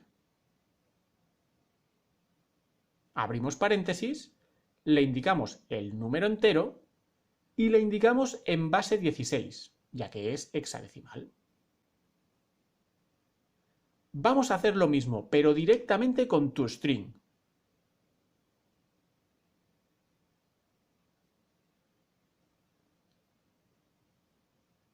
Indicamos la variable y le añadimos toString. Abrimos paréntesis, escribimos una X mayúscula y listos. Ejecutamos y vemos que tenemos nuestros valores hexadecimales. Si hubiésemos escrito la X en minúscula, los caracteres aparecerían en minúsculas. Ahora podemos añadirle a la izquierda tantos ceros como deseemos con Padlet. Por ejemplo, le ponemos 16.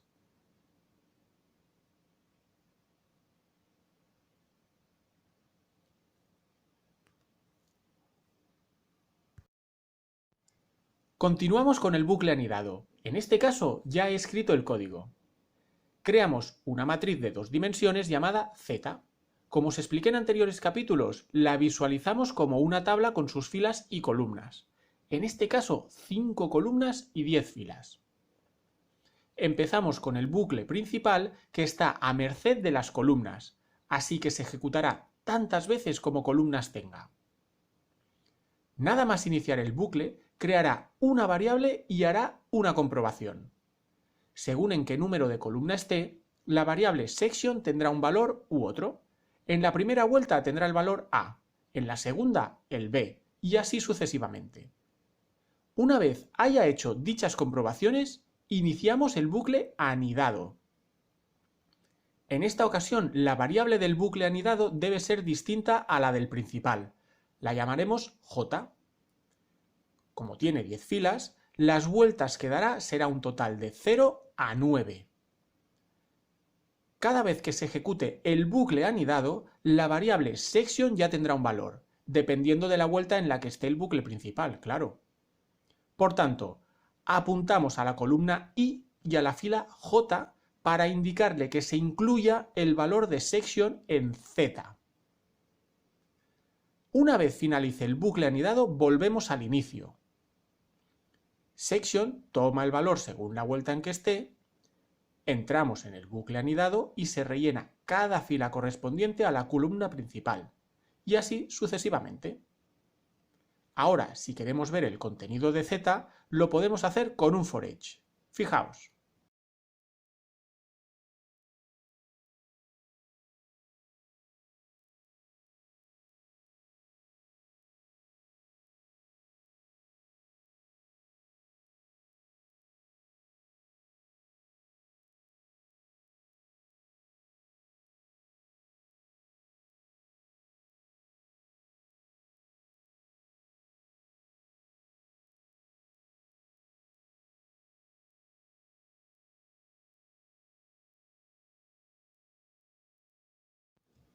Si quiero visualizar de forma más clara las vueltas principales, puedo añadir un salto de línea. Mirad, para ello emplearemos el bucle for anterior, pero lo modificaremos un poco. Copio y pego. Elimino este código que no es necesario. Y le digo que me muestre en pantalla los valores de Z.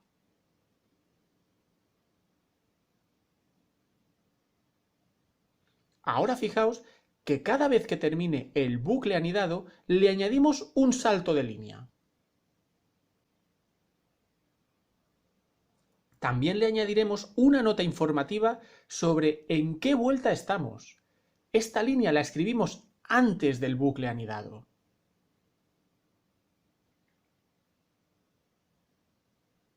Ejecutamos y ahí lo tenemos.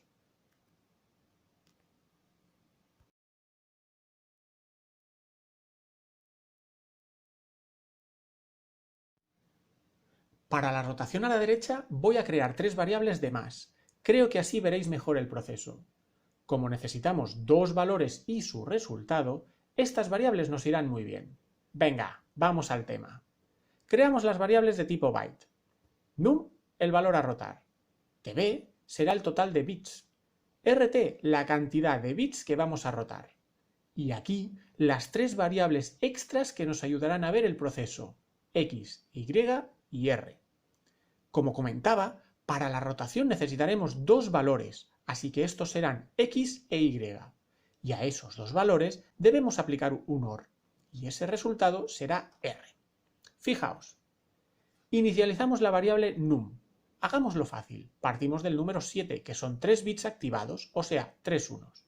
Al trabajar con bytes, vamos a decirle que usaremos un total de 8 bits. Le indicamos cuántos bits queremos rotar, en este caso 2. Ahora vamos a buscar resultados. Para ello debemos hacer una conversión explícita. Le decimos que x sea igual al desplazamiento a la derecha de num. ¿Y cuánto? El número de bits indicado en RT. Es fácil de imaginar. Sabemos que si 7 son 3 unos y desplazamos 2 a la derecha, nos quedamos con un solo 1, ya que los bits situados más a la derecha se pierden. A su vez, se añaden 2 ceros a la izquierda para mantener los 8 bits totales. El valor de Y hace un desplazamiento a la izquierda del total de bits, en este caso 8, menos los bits que queremos rotar, es decir, 2. 8 menos 2 es igual a 6. Por lo tanto, desplazará cada bit 6 posiciones a la izquierda. Ahora que tenemos los dos valores nuevos, hacemos un OR. La operación OR funciona de la siguiente manera. Siempre que haya un valor verdadero, esté donde esté, el resultado será verdadero. Si ambos son falsos, el resultado será falso. Vamos a ver los resultados en pantalla. Seguro que estas líneas de código no os resultan extrañas. Como veis, hemos usado el console WriteLine para mostrar los resultados. El texto entrecomillado es un texto que escribimos nosotros a nuestro gusto. El contenido de la variable se verá entre las llaves. Y a la derecha tenemos las conversiones. Usamos la clase convert y el método toString. Le indicamos qué variable queremos transformar a binario y su base. Finalmente, rellenamos a la izquierda el total de bits y le decimos qué carácter usaremos para el relleno. Hacemos eso en cada variable, la X, la Y y la R. Esta línea separa los dos valores del resultado. Es un aspecto visual. Ejecutamos. Y vemos cómo el resultado final es una rotación de 2 bits a la derecha. Fijaos en la operación OR.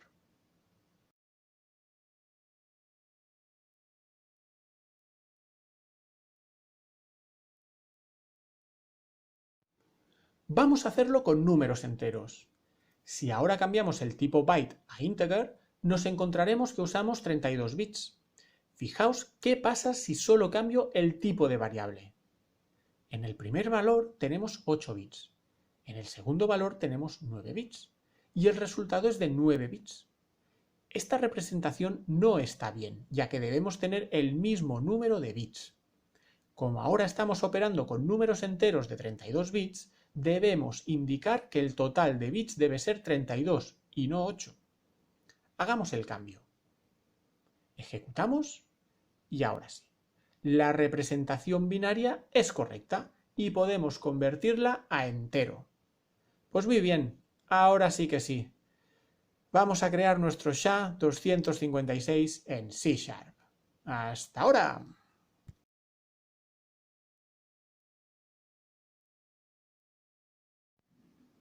A las personas que no sepan programar y estén aquí por curiosidad y ganas de aprender, no os preocupéis. Si habéis seguido todo el tutorial, creo que seguiréis bien el capítulo. Si hay algo que no lo veis muy claro, es normal. Cada código tiene su, por así decirlo, gramática. A veces se entiende mejor y otras peor. Pero igualmente os animo a seguir adelante, que no os den miedo un par de llaves y varios puntos y coma.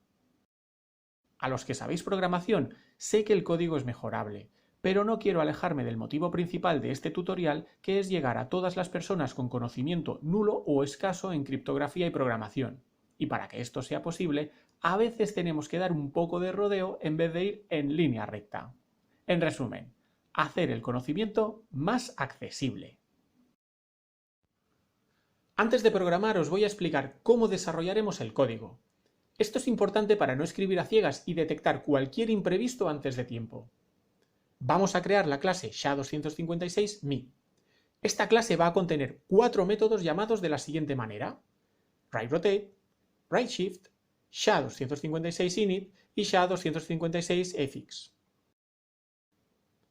Método WriteRotate va a retornar un valor entero sin signo de 32 bits. Necesitará dos parámetros: el valor que deseamos manipular y la cantidad de bits que queremos rotar. Método WriteShift. Exactamente igual que WriteRotate, solo que en vez de rotar desplazará los bits. Inicialización de las matrices H y K. Este método será público y será al que se accederá desde el programa principal. Para que funcione correctamente necesitará dos parámetros: el mensaje a hashear y la codificación que queremos utilizar. También va a contener el método que realiza el hash.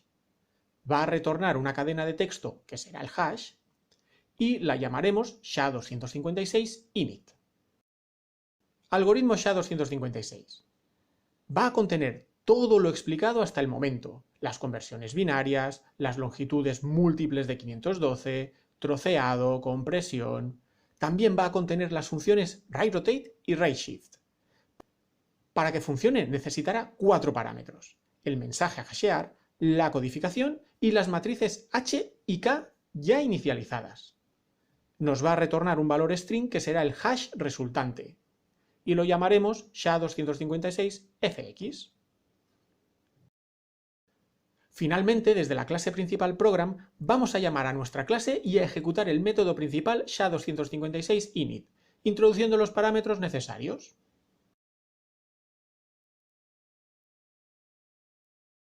Vamos a crear una nueva clase. Esta se va a llamar SHA-256-me.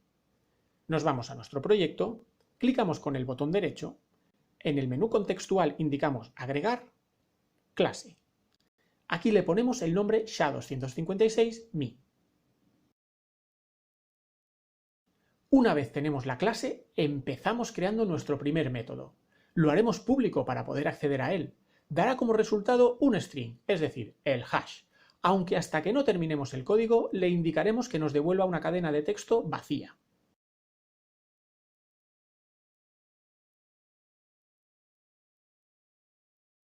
Indicamos que necesita dos parámetros: el mensaje, que será de tipo string, la codificación.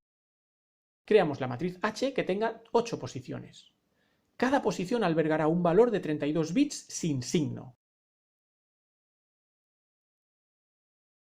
Introducimos directamente los valores iniciales de la matriz H, desde su documentación oficial. Aunque ya conocemos cómo conseguirlos, los introduciremos manualmente. Este método todavía no está terminado, pero como necesitamos que nos retorne un string, de momento le indicamos que esté vacía, así que por ahora escribimos esto.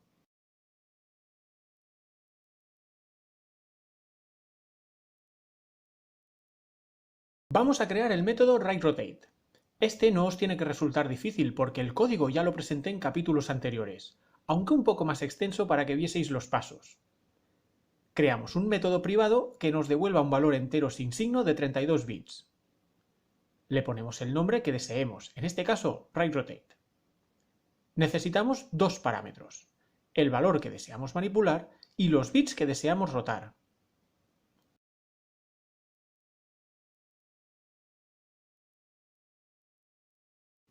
Dentro del método creamos dos variables del tipo uint. La primera tendrá el valor que queremos manipular. La segunda será el resultado de la rotación.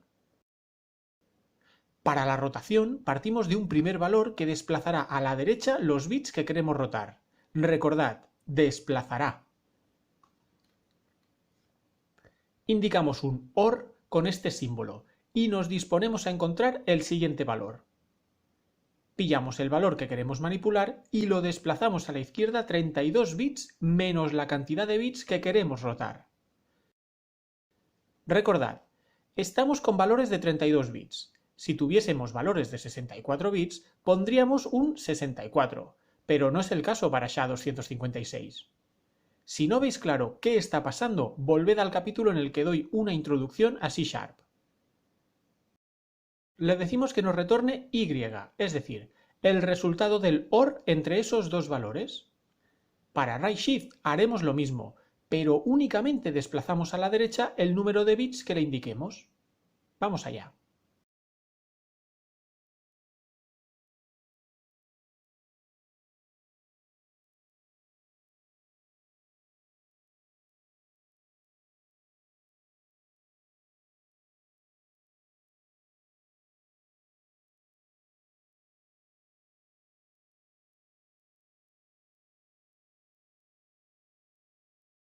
Creamos el último método. Lo llamaremos SHA-256fx.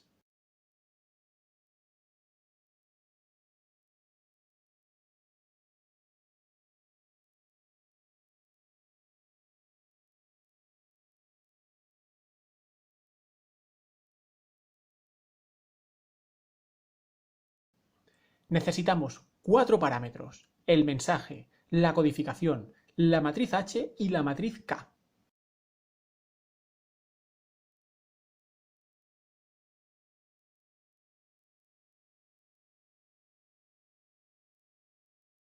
Creamos un string builder y la inicializamos vacía.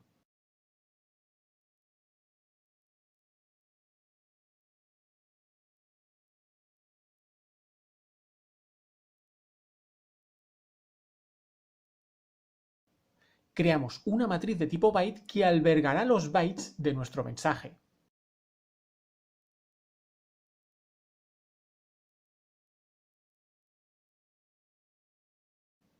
Desarrollamos un for each para que nuestra string builder almacene la conversión binaria de los bytes. Lo que hacemos es convertir cada valor byte a una cadena de texto binaria.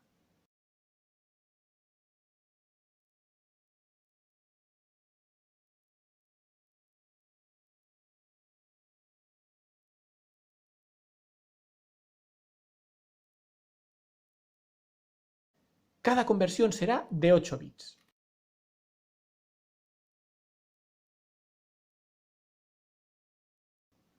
Creamos una variable de tipo string que será la conversión binaria de la longitud de nuestra string builder. Como es un valor de 64 bits, rellenamos a la izquierda tantos ceros como sean necesarios para tener 64 bits.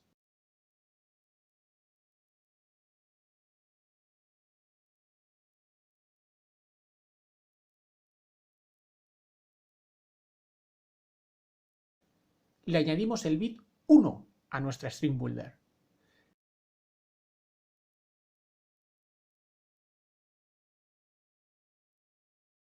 Desarrollamos un bucle do-while. Queremos que nuestra string builder añada ceros hasta que tengamos una longitud total múltiplo de 512. Indicamos que en la condición queremos que la longitud de SB más el número de bits que tiene SB, que es un valor de 64 bits, sea múltiplo de 512. Mientras no lo sea, haz esto. SB añádele ceros.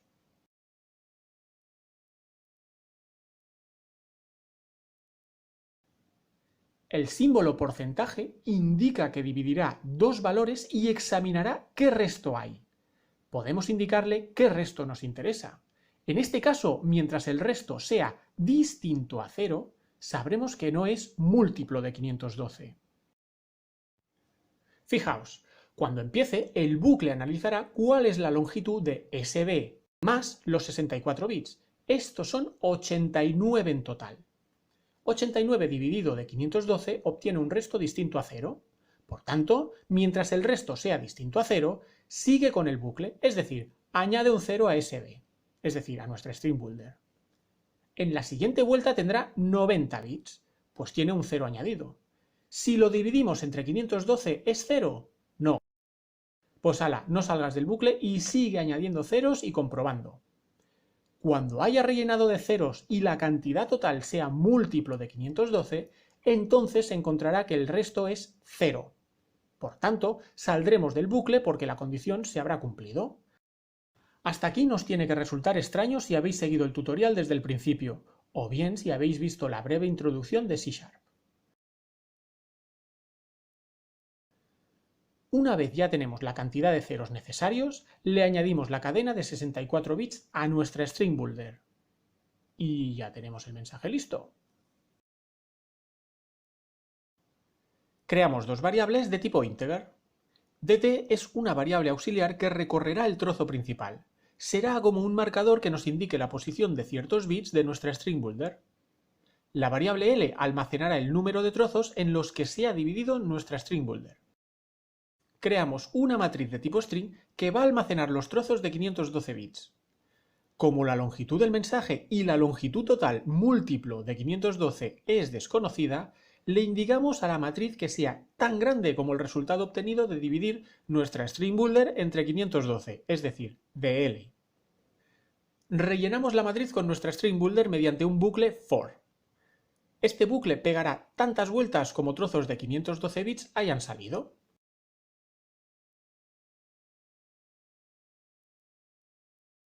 Le decimos que la posición de la matriz indicada por el bucle albergue 512 caracteres de nuestra string builder. Fijaos bien en las indicaciones. Con esta orden, cada parte de nuestra matriz contendría la totalidad de la string builder. Lo que haremos será dar saltos de 512 para ir fragmentándola a medida que añadimos. Abrimos paréntesis y le decimos desde qué posición de nuestra string builder queremos empezar. En este caso empezaremos desde dt. Como estamos en una supuesta primera vuelta, dt es 0. ¿Cuántos caracteres incorporamos? 512. Ahora incrementamos dt en 512, así obtiene un nuevo valor. Cuando empiece el bucle, la siguiente vuelta, en startIndex, empezará desde 512 y le añadirá desde esa posición 512 caracteres más. Y así sucesivamente. Creamos la matriz W de dos dimensiones. Aquí almacenamos números enteros de 32 bits sin signo. Siguiendo el ejemplo que os puse de imaginar una tabla, indicamos cuántas columnas queremos, que son la cantidad de trozos que han salido de 512 bits, es decir, la variable L. ¿Recordáis que rellenábamos los primeros 16 y luego hasta la posición 64? Pues ya sabemos que tiene un total de 64 filas. Desarrollamos un bucle for para rellenarla con los valores de las cadenas de 512 bits. Este bucle principal pegará tantas vueltas como trozos de 512 bits hayan salido. Seguiremos utilizando la variable auxiliar.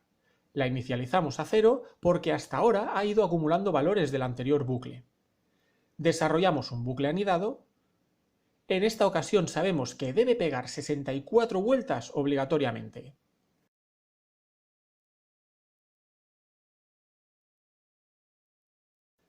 Dentro le indicamos una condición. Si la vuelta es inferior a 16, almacena 32 bits del trozo de 512 bits que estamos recorriendo.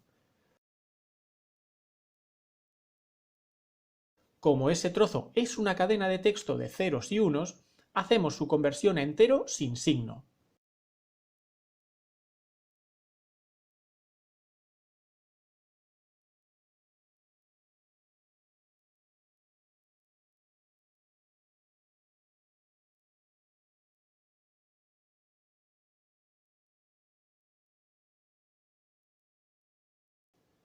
Sumamos 32 a nuestra variable auxiliar para seguir con el proceso. Como veis, es exactamente lo mismo que el anterior bucle, solo que hacemos una conversión a número entero y los saltos son de 32 bits. En caso de que estemos en la vuelta 16 o superior, rellenamos con el 0. Y ya tenemos nuestra matriz W totalmente rellenada. Inicializaremos la matriz W con los cálculos que vimos en su capítulo correspondiente.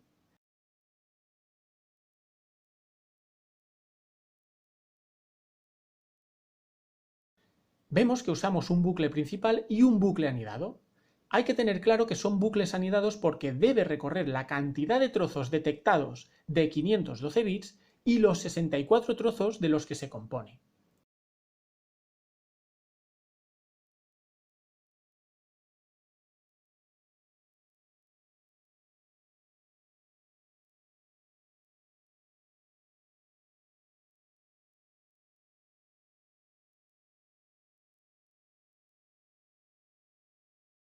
Anotaros que aquí estamos usando los métodos WriteRotate y WriteShift que hemos creado al principio.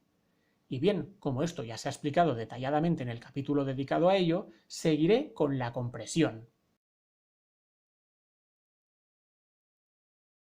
En esta ocasión os muestro el código. Esto también se ha explicado detalladamente en la compresión, pero hay que añadir un aspecto importante.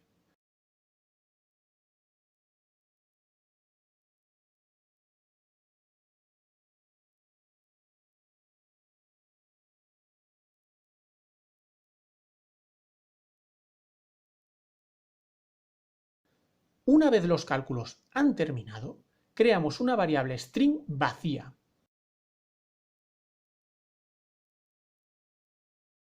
Desarrollamos un for que concatene los 8 valores de la matriz H. Estas líneas no os deben resultar extrañas.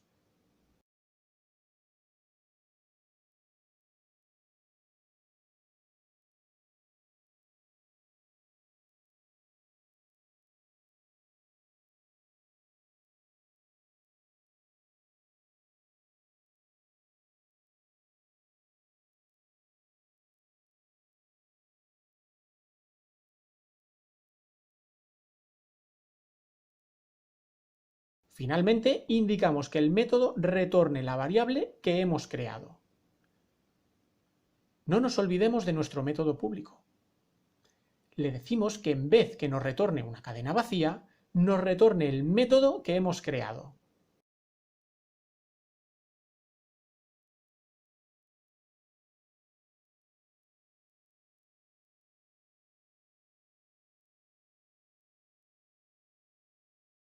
Le indicamos los parámetros correspondientes. Y fijaos que es muy importante inicializar h y k justo antes de llamar al método. Si no lo hiciéramos así, los cálculos del algoritmo se irían acumulando y los resultados no serían correctos. Bien, ¿qué os parece si lo usamos?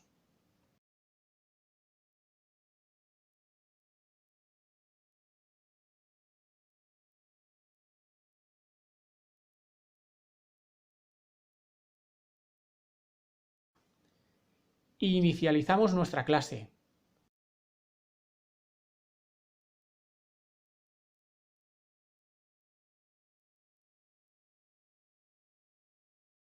Creamos nuestras variables string, el mensaje y dónde se mostrará el hash.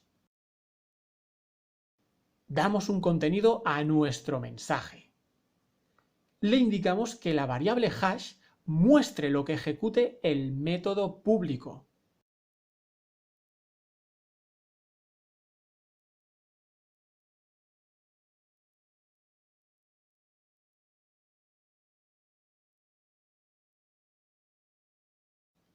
Le indico la codificación, mostramos el resultado en pantalla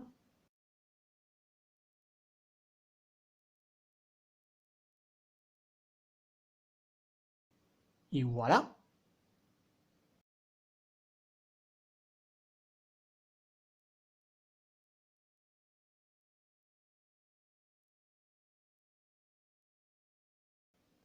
¿Qué? ¿Usamos caracteres con tilde? Mirad.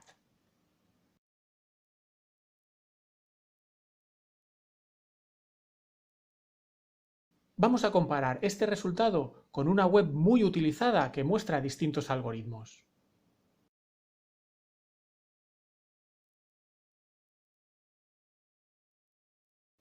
Y ahí está. Coinciden.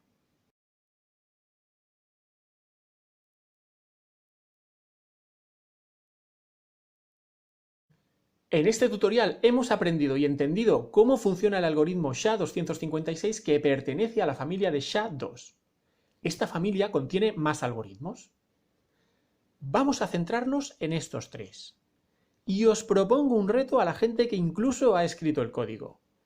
¿Qué os parece si hacéis algunas modificaciones y conseguís los siguientes algoritmos? Lo que os explico a continuación lo encontraréis en Wikipedia fácilmente, buscando SHA-2. SHA-224. es idéntico a SHA-256, excepto por los valores iniciales de la matriz H son distintos.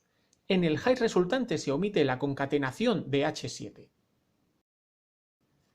SHA-512. Estructuralmente es idéntico a SHA-256, pero el mensaje es partido en trozos de 1024 bits. Los valores iniciales del hash y las constantes de las iteraciones son extendidas a 64 bits. Hay 80 iteraciones en vez de 64. Las constantes de cada iteración están basadas en los primeros 80 números primos. El tamaño de palabra usado para los cálculos tiene una longitud de 64 bits. La longitud adjunta del mensaje en bits, antes del procesado, es de un entero Big Endian de 128 bits. Los desplazamientos y rotaciones usadas son distintas. Aquí os muestro una parte del código para la matriz W. Fijaos en el tipo de variables. Esta parte pertenece al bucle anidado de la compresión. Analizadlo con calma. Comparad ambos códigos con lo que os explica la documentación oficial. Analizad bien los métodos de rotación y desplazamiento. En esta ocasión estamos operando con valores de 64 bits sin signo. SHA-384 es idéntico a SHA-512, exceptuando que los valores iniciales de la matriz H son diferentes y la salida se construye omitiendo H6 y H7. Este capítulo no es ninguna novedad, pero creo conveniente colocarlo como complemento final. Digo que no es una novedad porque lo habitual es encontrar este código cuando se busca cómo implementar SHA-256 o cualquier SHA de la familia 2 en visualbasic.net o C#. De igual manera, en la ayuda de Microsoft encontraréis información al respecto, pero como este tutorial es para principiantes y curiosos, voy a suponer que os descubro un pequeño pedazo de monte. Estamos en Visual Studio. Debemos instalar las dependencias. Para ello hacemos lo siguiente. Proyecto, administrar paquetes NuGet. Buscamos SHA-256 e instalamos el paquete correspondiente.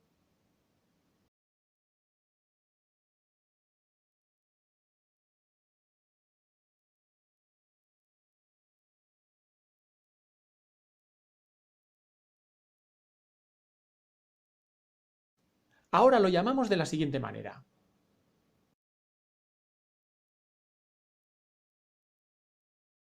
Vamos a llamar también a SystemText para poder usar la codificación y crear un string builder.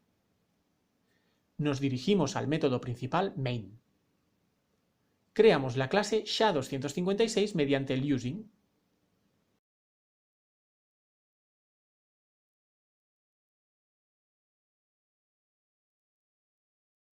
Creamos una variable de tipo string y le asignamos el contenido que queremos digerir.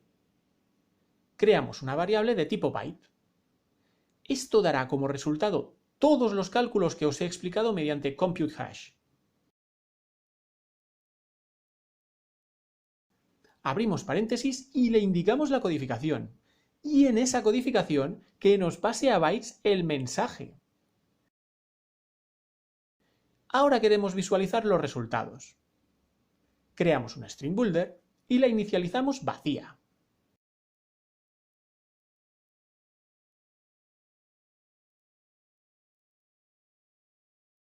Desarrollamos un bucle for en el que dará tantas vueltas como bytes tenga nuestra matriz tipo byte.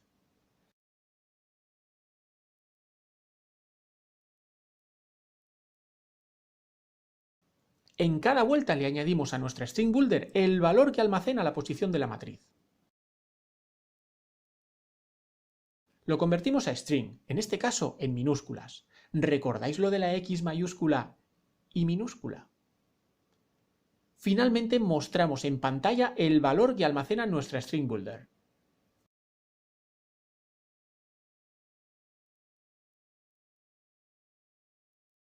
Ejecutamos y aquí está.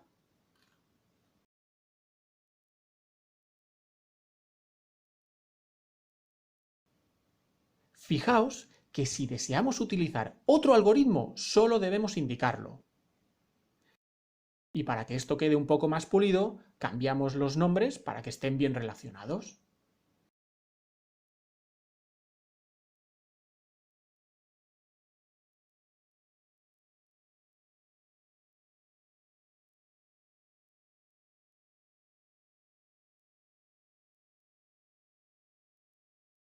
Pues muchas gracias por haber seguido este tutorial sobre SHA-256. Espero que os haya gustado.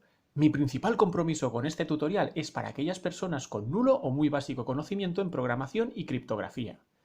Creo que el conocimiento debe ser accesible a todo el mundo, pero también la forma de darlo. Me haría especial ilusión que al menos os haya entrado el gusanillo para leer a gente autorizada y especialista en estos temas, y así dar el segundo paso hacia cursos y documentación técnica, con sus nomenclaturas y sus tecnicismos correctamente utilizados. Si usáis este tutorial para transmitir conocimientos, os agradecería que citaseis y mantuvierais la fuente, así como la bibliografía que ahora mismo presento para que sepáis de dónde he ido aprendiendo. En la descripción del vídeo también encontraréis los enlaces. Mi nombre es Pere Rovira, una persona curiosa en constante formación. Muchas gracias. ¡Hasta pronto!